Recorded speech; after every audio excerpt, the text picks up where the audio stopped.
Hello everyone, it's Navia Robotics here, the leader in autonomous service robots.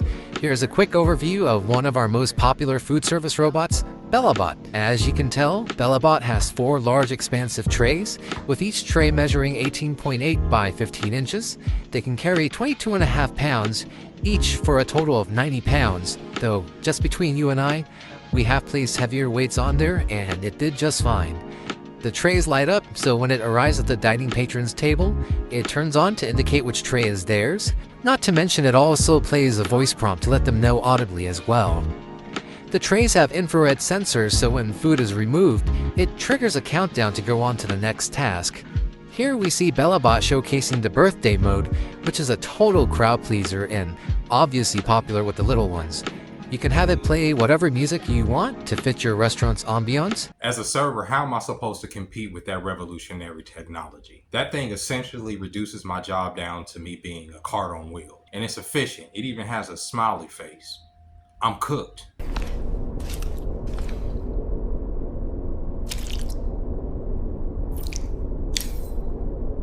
Every day when I go into work, we have these server meetings in the server corner about our metrics and what we're not meeting and how we need to meet them better. Metrics including refills, how many times we greet the table, how many times we offer drinks, all of that good stuff, right? And these metrics are determined by people inputting their opinions in the kiosk after the meal is done. So on a scale from 1 to 5, they can determine whether or not my service was up to par. And then that score is taken and aggregated with the other scores and presented to us on a weekly basis to tell us that we need to improve. Even though this stuff is completely arbitrary and there's times where people accidentally press the wrong button or they're just, not interested in taking the surveys at all and you're penalized because your metrics have not risen from the week prior. And our kiosk bothers me also because it sits there on the table. We don't have tablets to take the orders and they expect the customers to use the kiosk to put their orders in. Because essentially what a lot of these restaurants want to do is to replace a lot of their service staff with little robots like that can go from table to table to reduce costs and ultimately increase their bottom line, which makes sense to a certain degree, but it takes away the human experience. And for a person like me that's working in the gratuity industry, I take pride in being able to go to a table and present that human experience to people, singing happy birthday, greeting people, talking to regulars that come in on a regular basis.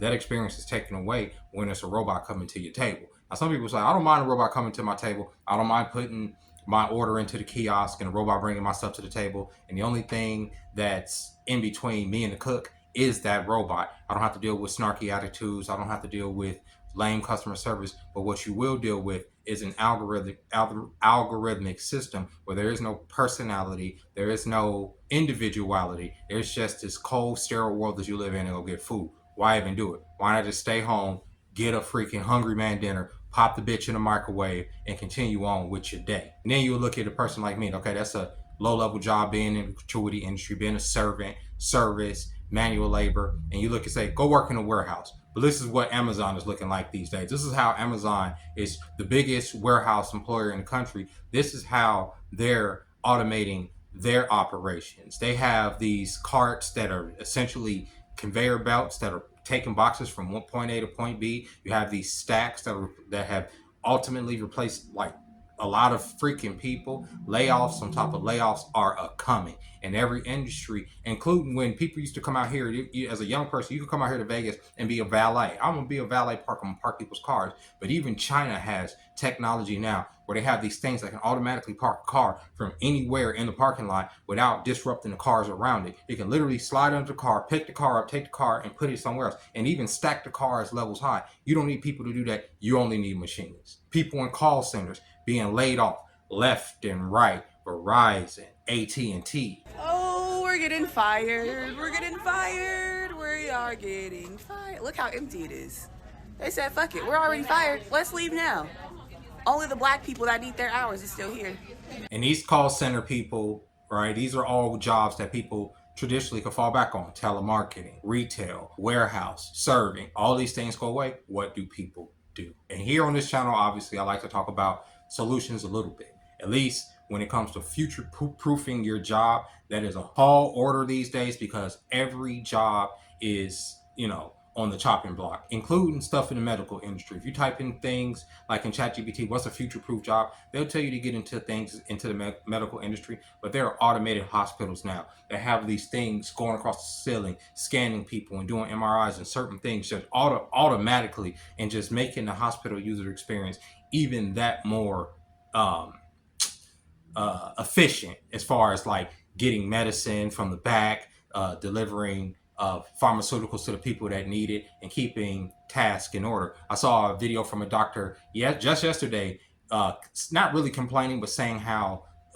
his practice is changing because people are coming there already diagnosed because they went to ChatGPT, put in their symptoms. ChatGPT gave them a synopsis of their systems, and they were able to cross-check it and say, okay, this is probably what's wrong with me. And when they go to the doctor, they have all this terminology, and sometimes it's modern terminology that if a doctor is not studied up on, he may not even be privy to, that the robot has given him and told him, this is probably what's wrong with you, this is the treatment you need. And people are coming into their doctors, literally testing their doctor's knowledge of the things that they've already discovered on the computer. And when I look at stuff like that, that is probably a godsend, because now, you can, I don't want to give hypochondriacs more of a reason to diagnose themselves with critical illnesses like myself. But in a way, if you're level-headed and you can use the robot to pretty much diagnose yourself and it's doing it in a way, what is the point of certain practices? What is the certain archaic doctors that are only going to throw pills at everything? Everybody's job is on the chopping block. Everybody can be potentially laid off in this world of tomorrow with this automation, with this AI, because it's not just the robots, it is the brain inside the robot. It's AI. And AI revolution is a big deal. It is a big freaking deal. So like I said, what are the solutions? You can't get into the medical industry just directly, or if that's too expensive, obviously the economy is changing. It ain't easy just to go to school or get student loans and all that. People that are even in medical school right now, because of the big beautiful bill, have been cut off of like some of their grants and all that. It's crazy work these days, because even their jobs are being replaced to robots. They don't need a new generation of thinkers. They need a new generation of pretty much slaves and workers that are going to be pretty much be breaking rocks whenever they ask us to break rocks. So like, let's say, what are the future-proof jobs? They say, at least the machines say, things that involve interpersonal healthcare, like for instance, taking care of old people. We have an aging population that's going out. They're going to need people to work in some of these nursing homes and work in some of these facilities to take care of this aging population as people age out, and you need more of these healthcare workers to come in and just get people from the bed to the toilet, wash them up. That's a good job to get into. Obviously, HVAC, dealing with machines that power buildings and everything, and the circuitry there, learning those type of skills. Electrician, plumbers, but even I've seen plumbing and electrician type things that can still be supplanted by AI in the future if the right machine and equipment comes along. They're trying to supplant the human population in general, all across the board. And it's just scary because, like I say, what do we do if there are no jobs? We've been conditioned so much over the course of our existence as the peasantry, as the middle class and poor class, to be workers, to try to work ourselves into a better station in life. But if there's no stepping stone to get to the next station in life, what do we do? And as I've said many times before, what we've always relied on in the course of history, when there wasn't necessarily an economy to keep the populace going, maybe there wasn't farm, maybe there was famine, there was always family, there was always community to hold each other up. Obviously, we're in a state right now where our communities, individually across the board, either as a country, as an ethnic group, as religion, whatever you may identify with, are all in some level of turmoil, because we're in an age of truth, and a lot of truths that were hidden before are coming out, and they're breaking down old paradigms and creating new ones. And it's all scary, and this includes this whole job market. We are more than just a utility. We're more than just tied to our jobs. It's hard to see a future when there is no jobs. Maybe we could sit there and use these robots to serve us, and use these machines to serve us. So it can be like the Jetsons. So it can be like Star Trek, where we're using our minds to build a better tomorrow for all humanity and the other creatures on this planet. That's hopeful thinking. But as we all know, the powers that be, the people that are trying to facilitate this transhumanist agenda, trying to make this new technocracy, have none of that in mind. It's not about bettering mankind. It's about supplanting God so that they can subjugate mankind even more and profit into infinity, so that they can have this pseudo immortality type situation where they can rule over us into perpetuity. And I just hate that demonic way of thinking, but that's the world that we live in. And as a community, we have to come together and create our own purpose. And it's got to be more than just jobs. It has to be more than just making money, right? Because obviously people don't want to build families no more.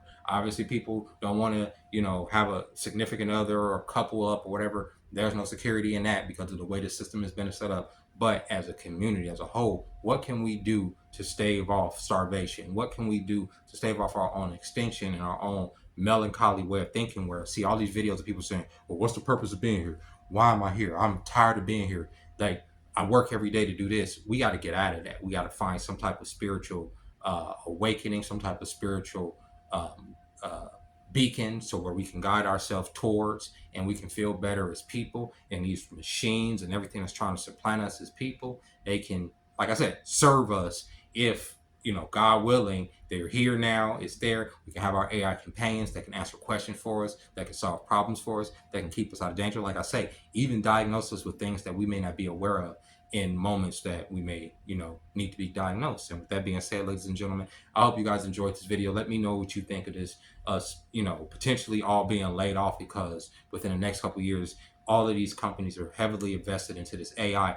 Even Microsoft just this past weekend laid off 9,000 people, 9,000 people in the Xbox division. These are different. They've shut down many game studios, canceled many projects, did all of this just hacking and slashing at the company. Why? Because I personally believe that they're going to start making video games with AI now. They don't need all these companies to be, and all these employees to make AI. They slashed that 9,000 jobs just this month. I'm gonna talk about it more on my gaming channel, that situation. And then just in March, they slashed another, I think, 4,000 jobs or something, like, where they 6,000 jobs. So a total of 15,000 jobs slashed by Microsoft just this year in 2025 alone. That is crazy work. Gutting the whole division. The Xbox division is gutted. It pretty much doesn't exist anymore because, like I said, it is probably going to be cheaper to make these what they call experiences for their consumers. They're not even games no more. We're not even gamers. Where it's experiences and consumers. This is the corporate speak and the corporate jargon that they put on people, and how they're trying to just shove AI up our ass and make us take it however we want to take it. But it is what it is. With that being said, ladies and gentlemen, I'll catch y'all tomorrow. Bye bye.